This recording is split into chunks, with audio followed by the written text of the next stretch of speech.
Turakunze kubona Akajambo Made in Burundi. Yego. Ako twogafata ko ari akajambo gato canke ngira ngo karafise kinini gasigura. Oya akosa akajambo gato na buhoro buhoro.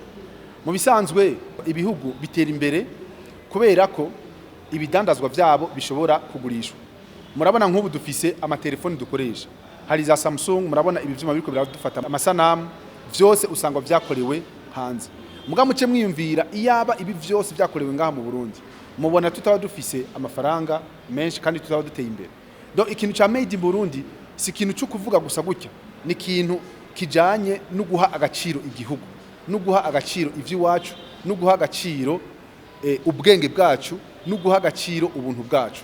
Kubera ntishobora kumva yuko igihugu kizima gishobora kubaho kidafise ivyo gihingura. Nagira nce ngiraho ndabibutsa nongera nishura ku bintu naringize imisi nabonye abantu bari ko bavuga yuko ngo muri ngaha muri Kigega muri Palais Désiré ngo Paeej igiye kuhororera amasazi ngo yongere ihororere inkwavu ngo yongere ngo ihororere ngo n'ingurube. Nibaza ko mwabonye ko ngaha atakintu kijanye n'ubworozi bw'inkwavu n'ubworozi bw'amasazi n'ubworozi bw'ibiki byokorerwa ngaha, ahubwo ko turiko turagerageza guha agaciro akaranga kacu ari iwacu.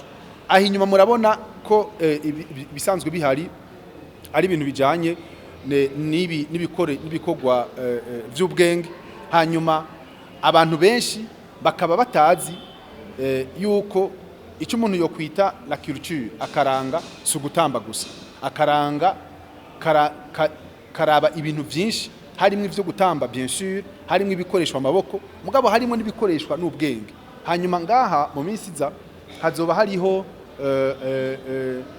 ibikorwa bijanye no guha akaryo urwaruka rw'Uburundi rufise impano mu madomene atandukanye, haba mu kuririmba, haba mu gucuraranga bijya bicurarangisho vy'ikirundi vya kera, kugira ngo n'abana biwacu batigeze babona ingene indonongo ivuzwa, ingene umuduru uvuzwa, ingene bakina ikibuguzo, bashobora kuronka aho bashobora kuja.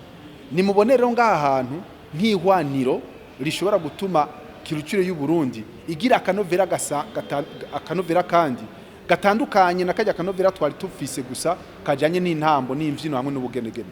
Umuntu yovuga ko bijanye n'ingene hitwa muri kino kibanza. Hitwa Kigega, no kuvuga iyi Kigega ni Kigega cy'u Burundi.